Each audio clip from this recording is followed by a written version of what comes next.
Welcome to the Grower Coach Garden Show with garden expert Ken Salvail. Email your questions to ken@growercoach.com. Now, here's your garden coach, Ken Salvail. Alrighty, welcome to growercoach.com, and today we're talking about planting plants of different sizes and what the differences are.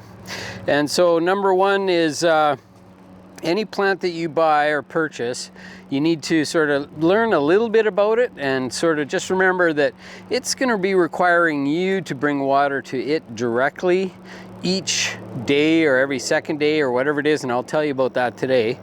But just remember that that plant's not going to be able to root out really fast and take water from the surrounding soil. It's only going to be able to take water from within its actual little root ball. So that's one of the things that I'm going to talk about in detail here today.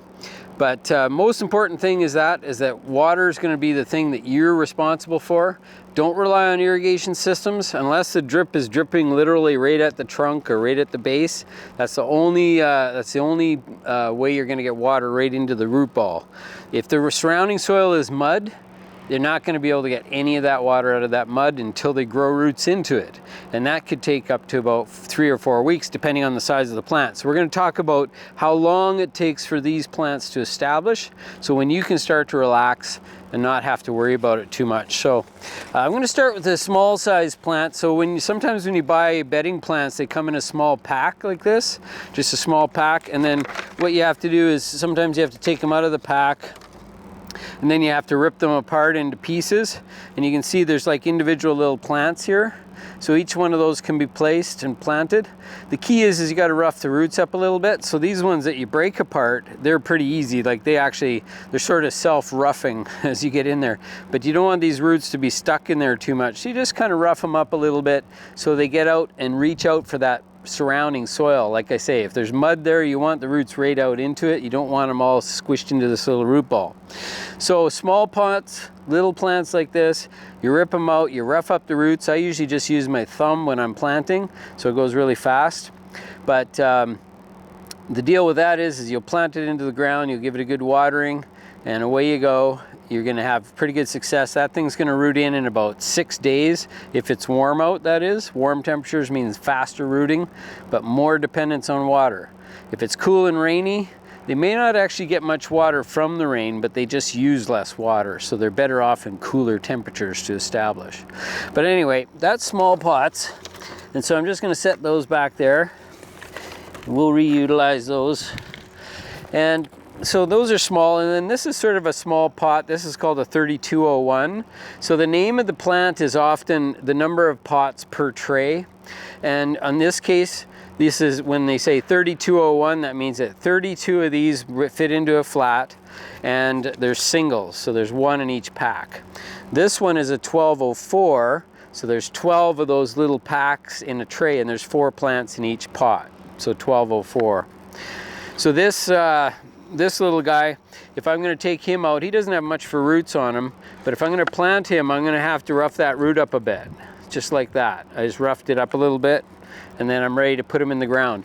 Remember that all plants, when you plant them at exactly the same depth when they came out of the pot.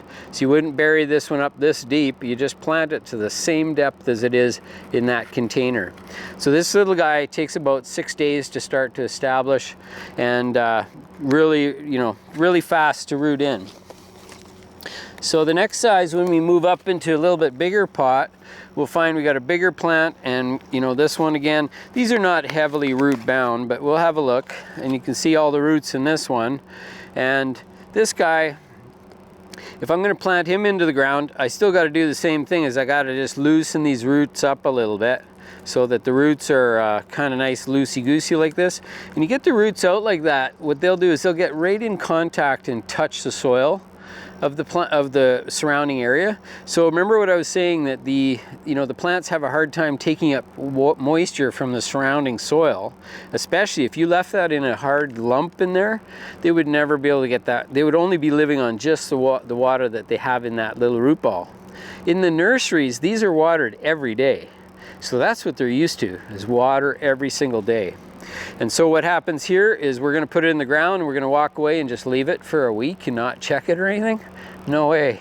We got to be checking these things every day because that's what they're used to. If you have plants that are always, you know, getting water every day, you have to wean them off of that and you have to get them used to the new soil. So this guy will take about 10 days to establish in the ground, but it's a great pot, good plant, and this is osteospermnum, this one, and it'll just take like no problem. But again, warmer temperatures, faster rooting. Bigger container, slower establishment. All right, here we are, just continuing on here talking about planting plants. Just remember that when you're transplanting, that's where you dig a plant out of the ground, you've damaged its roots and you've ripped it out, now you're moving it to a new place. That's called transplanting. That's not what we're doing here. We're doing planting from a pot into the ground.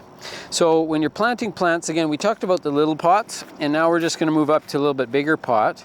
And I'm going to see if I can find one. This is called like a 1 gallon pot. We also call them number 1 pot. So these pots are about 6 inches across and approximately about 8 or 9 inches deep. And these pots, when you're planting these, you pop them out of the container and have a look. And again, as I was saying there before, is about roughing up the roots. This one does not have a lot of roots. It's one of the sedum families, but still, if I planted it just like this, it doesn't have much of a hope because it just can't get out of this root ball. It's too tight, it's too solid, and this will be drying out every single day. So it has to be hand watered every day. So if I'm planting it, now the hotter the weather is, the more I have to be a little bit concerned about the plant, because if I do this, because what I want to do is rip this root apart and kind of loosen it up on the sides a little bit. So what I'm doing is I'm getting the roots out and kind of facing outwards a little bit more. So when I plant it in the ground, those roots will be out in contact with the surrounding soil. So that's sort of what that would look like. We put it in the ground, and again, as I mentioned before, we always plant at the same depth. We wouldn't plant it up to here. We wouldn't, you know, sometimes some plants are okay to plant a little bit shallow because the roots breathe oxygen through here. They need air. So if they're buried up to here, they'll suffocate, but if they're here, they can breathe okay. But typically, whatever the soil surface is when you buy the plant, that's the soil, that's the depth that goes when you're planting it. But if you have a tree might be different, and I'll show you trees a little bit later. A tree, you got to find the root flare, which can be down deep sometimes, so I'll show you what that looks like. Okay, so that's what that plant would look like, and we get it into the ground. So as I've said before in other videos, I've mentioned about how whenever you're preparing to do landscaping, you know, you don't just pocket plant, you don't just dig a hole in the ground and put your plant into it. You're better off to prepare the entire bed when you're planting, and that gives the plants lots of room to root in. They've got fresh soil that might be loosened up a bit. It's not compacted, and it makes it easier for the roots to penetrate. But when you do this loosening of the root system, it's a critical part of getting the roots in touch with that soil. If you're doing this work in the fall, it's even more important to get the roots. In the fall, you can actually rip the roots, take all the soil off almost bare root it, and you can get the roots out there. In rainier climates, if you're living in the Vancouver coastal regions, you can actually get away with this pretty easily most time of the year to disturb the roots. In the hot Okanagan, once we hit, you know, when we're over 100 degrees Fahrenheit, we're up to say 110, which is sort of normal temperature here for the summer. At 45 degrees, range 42, then the plants are going to suffer if you do this too extremely. So you have to be aware that spring and fall you can really tear the roots apart. Like I say, you can almost bare root it. And then in the summertime you have to be a little more gentle and you sort of tease the roots apart. So that's a 1 gallon size, and that gives you an idea of how that one works. Now I'm going to pull out this guy. This is a Karl Foerster feather reed grass, and he's not really healthy, but he's okay. And you can see this guy's got a lot of roots in it, and he's really root bound. So with a bigger root ball like this, what I have to do is I actually have to use a tool. I just use my pruning shears, and I just get in here and I'll just sort of pick away at the sides of the root ball, and I'm trying to flick the roots outwards so that they can kind of come out of that tight mass. Now, a lot of the plants that are grown in pots, the roots are not always so intense inside the soil mass, but they're often right around this outer perimeter. Roots like to grow in the outer part of the pot because there's lots of oxygen there. And so I'm sort of getting in here and I'm prying and teasing this root system apart a bit. But you see, I'm not really breaking these roots very much. I'm just kind of prying them out, teasing them out from that root ball. And then what I'll do is I'll go down here at the bottom edge and I'll just sort of give it a little ripping like so. I'm just straightening those roots out so they're pointing more in a downward sort of direction or outwards. And then when I get a nice root ball like that that's loosened up, now I'm ready to plant that in the ground. The bigger the pot, the more you have to be concerned about root,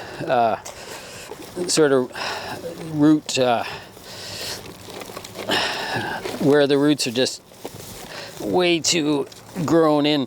So you see I come along the top here on the edge within a grass especially and loosen up some of this soil up here at the top as well. So see, I've really kind of got rid of that pot shape and I'm down to just that. It's kind of a raggedy thing. But that will root in really nicely and that'll take about 4 weeks to establish. And then all of a sudden after 4 weeks, the thing will just take off and grow. So even this guy's a little bit weak. He's hungry. He's been in a pot for a long time. So he's pot worn, he's root bound. But that's the way it goes, and those plants will come right back and grow pretty good. All right, so we're just gonna have a look at a couple other plants here. So these guys are really dry. Sometimes you pick up a plant, you wonder what's going on with it. So you pop it out of its pot and just have a look. And I can see there's moisture on that side, but it's really powdery dry on this side. So these little guys, they're not really that drought tolerant. This little Heuchera, it's a pretty little plant. This one's called Lime Ricky, and it's really a good one, but it needs water, especially in pots. Just remember that. I'm going to repeat it again. Plants in pots, in nursery situations, they're watered every single day. So you take it home, put it in the ground. Who's going to water it every day? Can't rely on your irrigation. It's often only set for 2 to 3 days a week, depending on where you live. Sometimes 4 days a week. But when you're planting a whole landscape, that irrigation's got to run every day, and you still have to go out and spot water and check those plants to make sure they take.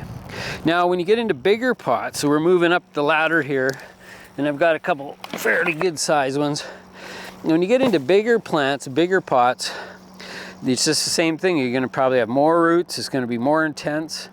And if you sometimes buy plants that are on sale in the fall, you might find that the root ball is just of absolute mass. So you literally need to have something that you can cut right through. We sometimes will use an axe and chop through those roots on the outer part of the pot and try to prevent them from curling around the outside of the pot, and then kind of get them growing outwards. But again, if it's in the summertime, you can't do it quite as much as you would, say, in the fall or the spring.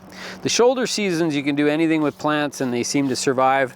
I prefer to transplant trees bare root. That's the way to do it. So I'll take huge trees. I've moved 30-foot high concolor fir trees, trunks on them this big, move them like no problem, bare root them, move them to a new location, plant them in, stake them, and 100% take every time. And the reason is that we know when to do it, we know how to do it. And it works, and you need a huge machine because they weigh about 15 tons each plant. So when we look into even bigger tree pots, I'm going to show you this one up close. You can maybe have a quick look in here, and you'll see there's a ball and burlap in here. You see this one's rooted out already, but you can see there's strings here and there's burlap. And these guys, you have to be cutting these strings when you plant them and pull that burlap away. And so I always have my pruners on hand, and I always try to get in there and cut those strings, and then I have to pull that burlap because it starts to choke the tree. But you can see the burlap just dissolves. There's lots of people who say, oh, you got to take the burlap off. It's like, well, it's kind of just turns to mush. This is about probably a year and a half old burlap, and it's completely disintegrated. Well, there's nothing in the ground now. That's all that's left. But here you can see where the root flare is on this tree, and we can see there's some roots down here that are kind of trying to girdle around the root, around the trunk. So we always snip these ones off and don't let them grow roots around the trunk. And you can see there's the soil. This is beautiful brown soil. So, you know, that tree might have originated in Oregon, where the beautiful soil is. It's kind of reddy brown color. But really important, oh, here's another girdling root here that could be a problem in the future. So I have to snip it out and just cut it back so it doesn't, when this trunk gets bigger and bigger and bigger and those roots get bigger and bigger, they're gonna choke that tree right off. So we have to be really careful planting trees. So on this tree, it's starting to flare out way down here. So this is where my root flare is, right there. It's just starting to get wider. That's the top of the root system. That has to be above grade. That cannot be down in a hole. It's got to be above the surface of the soil. So when you plant a tree, you plant it on a little bit of a mound. So you have to be you know, aware of that. They call it almost like a pitcher's mound. So if you get a tree that's planted and you develop a nice big planting area, like I said before, if you're planting, you try to prepare the soil in the entire area and then plant your tree nice and proud. That means shallow, almost on a little bit of a pitcher's mound. And where I just showed you, the root flare is above grade. Every single seed that in every tree in nature comes from a seed. And every seed is sitting right on the surface, and when it germinates and grows, it's always planted at exactly the right depth, which is roots on the surface right away, because that seed's right on the surface and it germinates. It's really, really important that we try to emulate nature so that the trees have a chance. The tree roots breathe oxygen, so we don't want to be having those roots suffocating underground.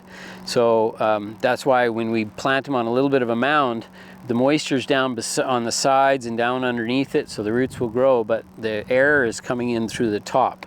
And even when we water a tree and we give it multiple really good soakings, the water trickles down and it pulls in fresh air, oxygen with that water when it percolates into the soil. So it's really a great thing to be aware of. So when you have trees in pots, you're going to have issues with that root girdling, the roots going around and around. So you got to spend lots of time cutting them to have sustainability, so that tree will live for years. But if you have a tree, this one is a ball and burlap tree that's in a pot. It's just in a pot for convenience, and we can put moist soil on it, and it can keep that root ball moist. But ultimately, a ball and burlap tree is better than a potted tree because it's still got its roots kind of growing outwards, just like it would in nature or out of the field, wherever it's dug. So the tree's going to have good roots in the future, and it'll be easy to care for. But just remember that you got to bring the water to these trees every day. It's a new transplant. It's up to you. You have to know that when it pours rain for a week, and it rains this much, like a ½ an inch in an entire week, that's only enough to water this plant 4 inches deep.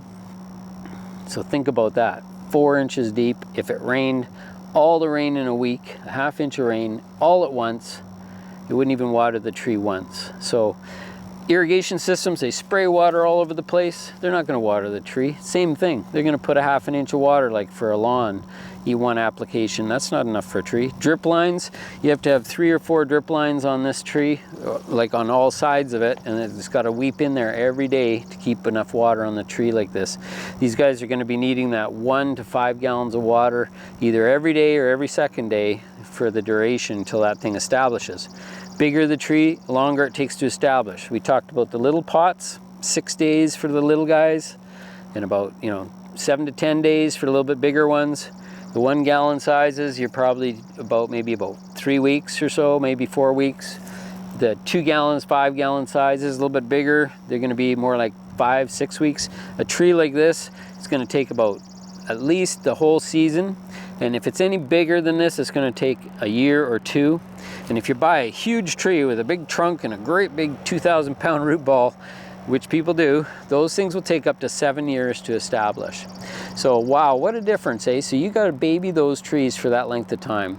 So it is true that if you buy a little tiny tree, like a 2-foot high little seedling tree, plant it in your garden, it will quickly outgrow that huge tree that you have that you've bought large right away, because as soon as you plant a little tiny tree, it only takes a few weeks for it to establish. Once established, it can grow about 6 to 8 feet every year. So they just grow like mad and quickly outgrow that tree because they're established right out of the gate. So you can go with bigger plants and it takes longer to establish. You can go with small plants and they establish right away and grow way faster. So that's basically the rundown on plants out of containers, and you know, please be aware of that. And you know, if you see anything going wrong with plants you've recently purchased, you take a picture of it and get down to the garden center and talk to the horticulturist on staff, and you can find out what's going on with that plant. But usually about, I'm going to say 98 times out of 100, when you have new plants, it's usually the water situation that is the problem when things go bad. So that's it for today on planting. Thanks for tuning in.